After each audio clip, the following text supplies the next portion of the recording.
Hey everybody,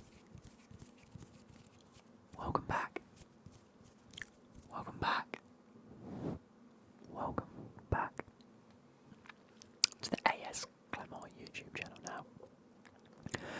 Today's a bit of a treat for you guys. I had a series a very long time ago. In fact, let me just go and double check it.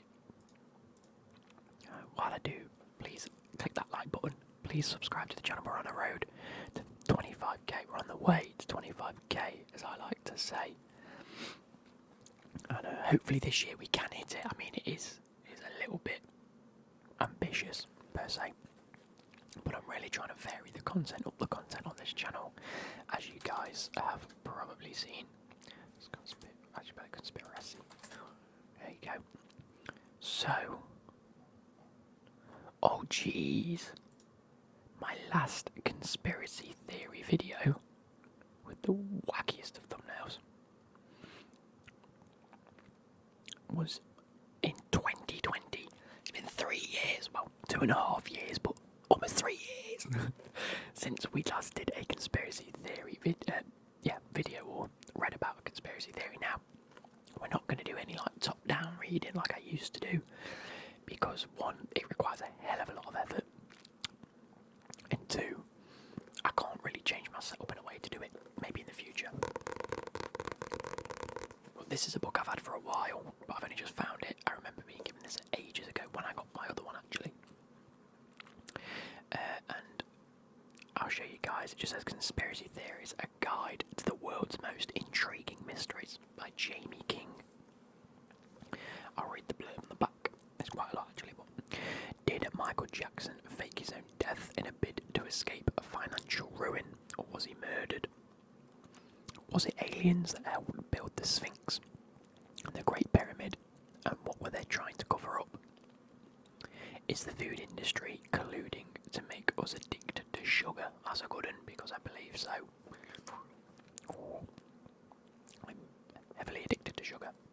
I mean, I've got so much chocolate at Christmas, it's unbelievable. It says, you'll discover startling evidence on these topics and many more in this compelling compendium of the world's scariest and wackiest conspiracy theories. It leaves no stone unturned, as it delves into such conundrums as the mysterious circumstances of Bruce Lee's death. See, the other book was more about like the most random wacky conspiracies throughout history. This seems almost a little bit more modern in a way. So conundrums such as Bruce Lee's death, the alleged withheld evidence pertaining the 7/7 bombings, the controversy surrounding Barack Obama's rise to power, so you can tell when this book was made, and the unsolved disappearance of flight MH370. Is that the Malaysian one? I could be very wrong with that. But as we look through, there is. So it was published in 2004, reprinted in 2005, and then the new edition, which was published in 2010. And this edition was 2015. Okay, so 2015, which is why we've got the Barack Obama stuff. Oh my god. Oh my god. Look how many conspiracy theories it has. Oh my god.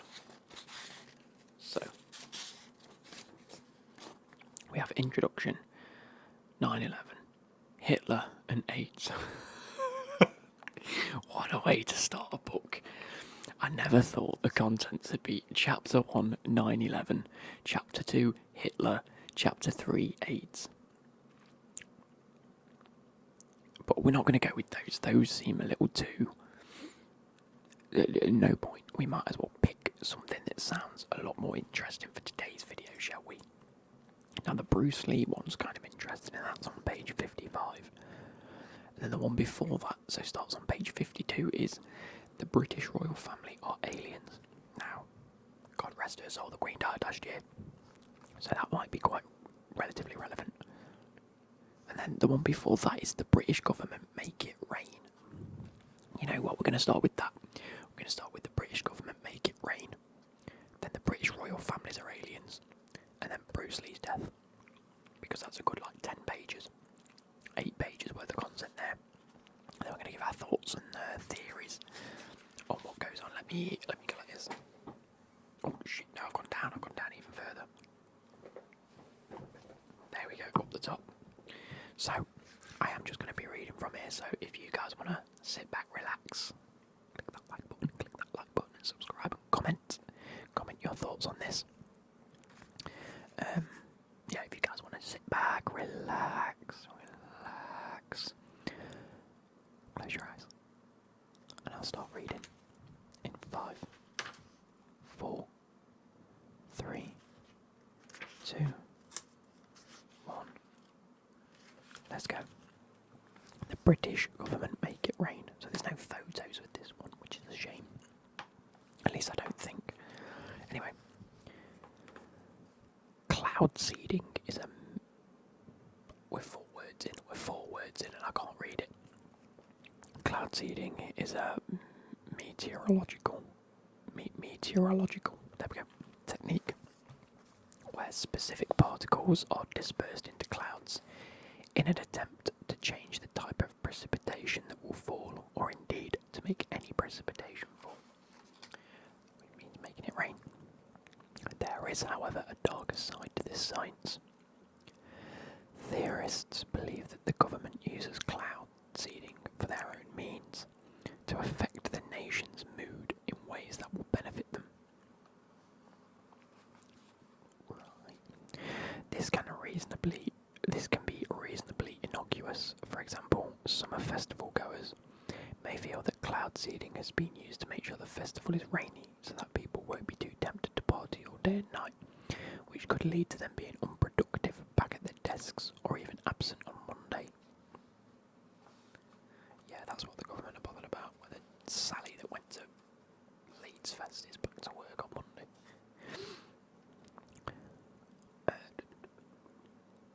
Indeed, one could speculate that politically active bands, especially those who oppose the government, may be more heavily targeted. However, sometimes the claims are far stronger. One particularly notable case is that Lynmouth in Devon. In 1952, 90 million tonnes of water flooded the village, claiming the lives of 35 people and the homes of 430. While it was officially seen as a natural disaster or an act of God, theorists believe that rain-making experiments could have caused the flooding. In 1952, okay, while it was, according to estimates, the region of Devon where Lynmouth is situated received 252 times its normal rainfall during the flooding. Also, the flooding occurred within a week of rainfall experiments undertaken by the RAF. Though this may be a simple coincidence, it is certainly disturbing, and the truth about whether this disaster was natural or man-made may never be uncovered. Okay, so, number 1, I don't think the government are targeting. So, I don't think that the government is making it rain at festivals at all. I don't think that's what this thing really aims at either. I think it's just a way of giving you some context to why or why not something might happen. However, there is definitely a science to rain. Like, water evaporates off the surface, gathers in the atmosphere, rain. You know, the simple terms of things, that's how it happens, okay? So I don't think it's unbelievable to think that rain can be synthesised. I just don't think it's done in terms of the actual disaster itself that was named a natural disaster. Having been in so close proximity to when the RAF were testing for rain experiments, I think it's safe to say that it probably was the RAF's issue. I mean, there's no proof in the pudding, but I think it's safe to say that it's probably, if it was likely to rain that week anyway, the RAF didn't help the situation. They could have made it worse, and they did take the lives of 35 people. That's my opinion on the thing anyway. By the way, guys, my eyes are stupidly sore this week, and I don't know why. If it looks like I'm like, my eyes are watering, whatever. Anyway, that's that one. It's a bit strange, it's a bit weird, it's a bit out there, isn't it? It's not something I personally subscribe to in terms of theories of a like conspiracy theories, but interesting nonetheless. So let's get into the British royal family are aliens. Now, if you're from the UK and you're a big fan of CITV when you were a kid, My Parents Are Aliens was a banger. But William and Prince. Aliens. William and Prince. William and Harry. Sorry. Are they aliens? There we go. So, it starts off by saying the British royal family are an eccentric bunch. That might be true. We might have to read Harry's new book. Ooh, that could be a good one. Gaffes, scandals, and acts of general oddness are all part and parcel of their aristocratic lives. Some of them are a little funny looking too. That's a bit cruel, but why is this? It is because, as some would have us believe, they are reptilian shape-shifting aliens. Yes, they are. They've got to be. Right, let me move my headphone lead because it's dangling. There we go. According to one theory, the Windsor family were all sheltering from World War II Luftwaffe bombing raid. From a World War II Luftwaffe bombing raid, when a stray explosive hit their hideaway, killing them all. An alien spacecraft, which had been hovering above Earth since the death of Queen Victoria, took this opportunity to infiltrate humankind and replaced them. It assumed their identities using shape-shifting powers. As far as theories go, this is watertight. It is claimed that Prince Philip is the real leader of the royal pack. His fascination with UFOs is no clandestine hobby. His subscription to several extraterrestrial quarterlies,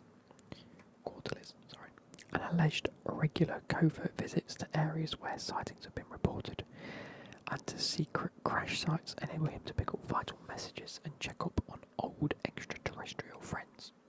So his hobby, as he will have it known, is really to sort of get intel on other families and pass along messages. Okay. He is supposedly scared of exposure, and by personally following up every UFO lead, he ensures that no information relating to his true form can leak out. Does he really follow up every UFO lead? I doubt it. But we move on.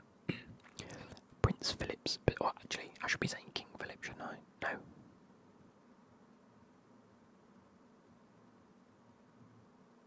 I'm not a real Brit. Anyway, we'll just carry on reading as it says it. Prince Philip's position as the senior extraterrestrial family member has been questioned on occasion. Although there is no doubting that he was one of the first royal aliens, the disguise is clearly an early model, of course. Just look at the size of the top of his head and his ears. The forehead problems seem to have been improved upon, but they still clearly have problems with the ears. Some say that his uncle, Lord Louis Mountbatten, was the alien commander-in-chief, and point to his use of UFO interest as a cover that was passed on to his next-in-command. The assassination of his earthly body by the IRA in 1979 forced the alien being back to the mothership. What? While some believe that the aliens' presence on Earth is benign, they are here to explore the planet and use their royal identities to visit places and events that are off limits to most. Others suggest that their purpose is more sinister.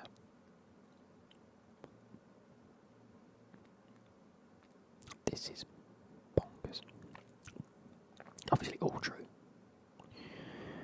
The theorists who include ex-Coventry City goalkeeper, right, we're so on brand right now, aren't we? We got a football reference in here. And former sports presenter David Icke, self-styled son of the Godhead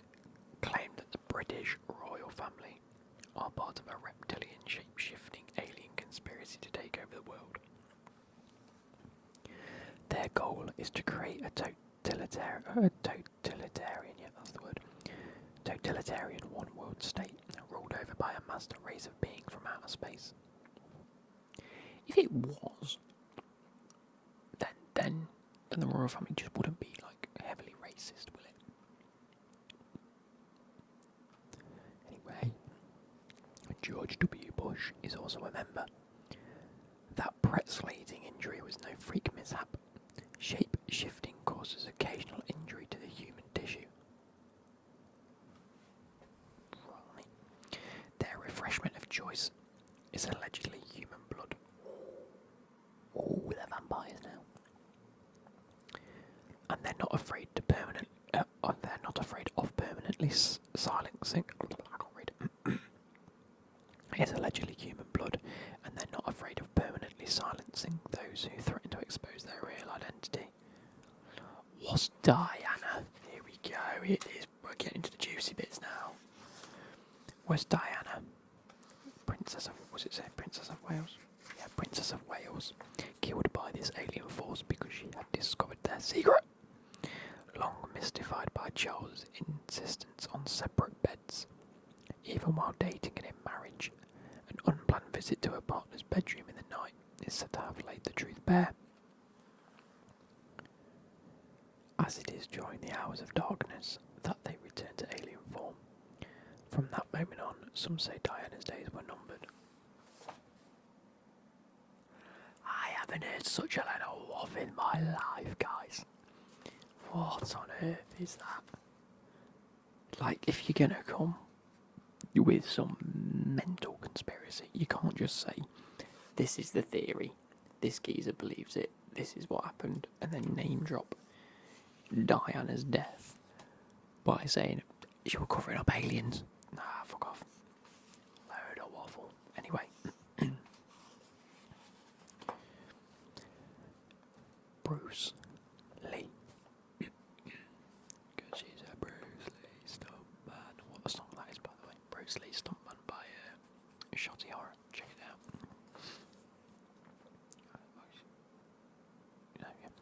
out. So Bruce Lee, dressed in the traditional Chinese outfit he wore in the movie Enter the Dragon, was laid to rest in Lakeview Cemetery in Seattle on 31st of July 1973.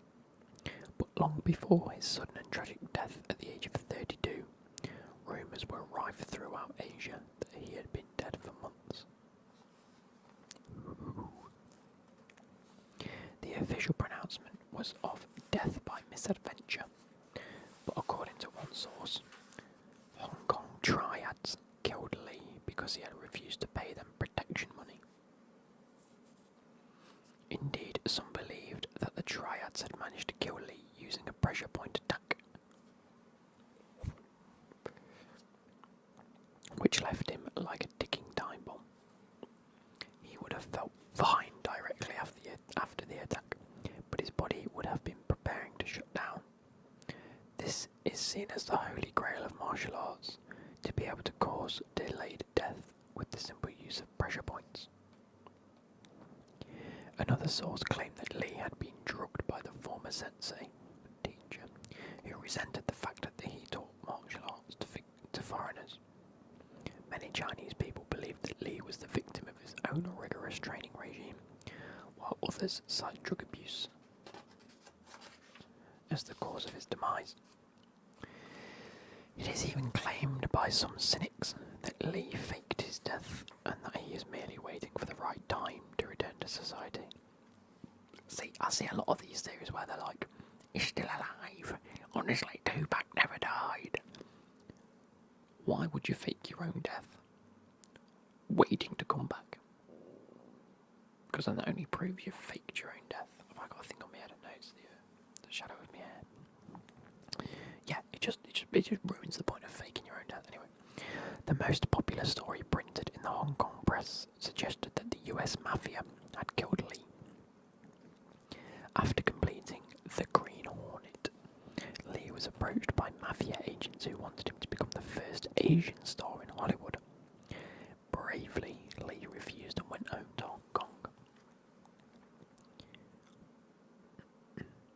In the aftermath, it is alleged that humiliated mafia bosses signed Lee's death warrant and hired a professional assassin.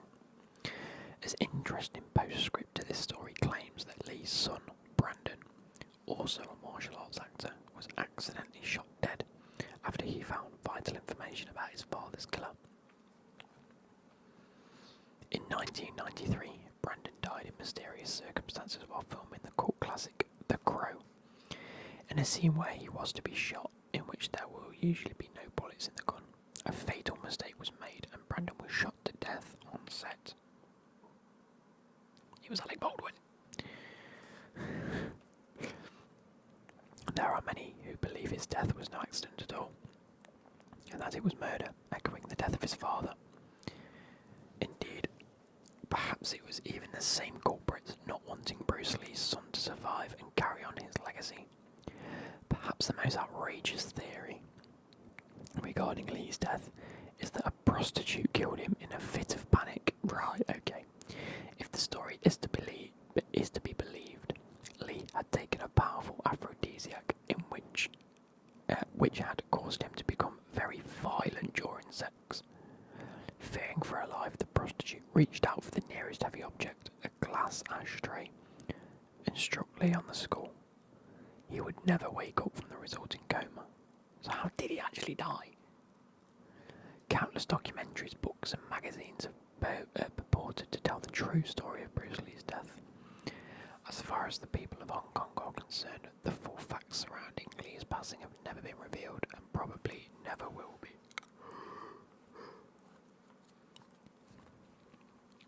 I swear to God, this book is full of absolute waffle. Bruce Lee's death. Died cerebral edema. So he had an edema. So he was born in 1940 to 73. So he was what? 33 years old. 32 years old, I think it said. Yeah, 32. Doctors believed that it was a reaction to a painkiller. Now, nearly 50 years later, researchers believe drinking excess water and a prior kidney injury. Fair enough. I mean, he's a martial art expert and actor. Part of it was probably the fact he got conked in the head and had a bleed on the brain, and the fact that, like it suggests there, he had a kidney issue because of martial arts. Like, come on, guys, use your brain. Some random prostitute killed him and then managed to get away with it. I don't think so. I don't think so at all. It's really hard to give my opinion on these because they're waffle, absolute waffle, but bloody hell aren't they interesting and funny to read. I hope you guys have enjoyed it. Remember, click that like button and subscribe to the channel for more of these. If you want to see more of these, it'll be wicked. Wait, hang on, let me get a thumbnail. So yeah, I hope you guys have enjoyed and I'll catch you later. Goodbye.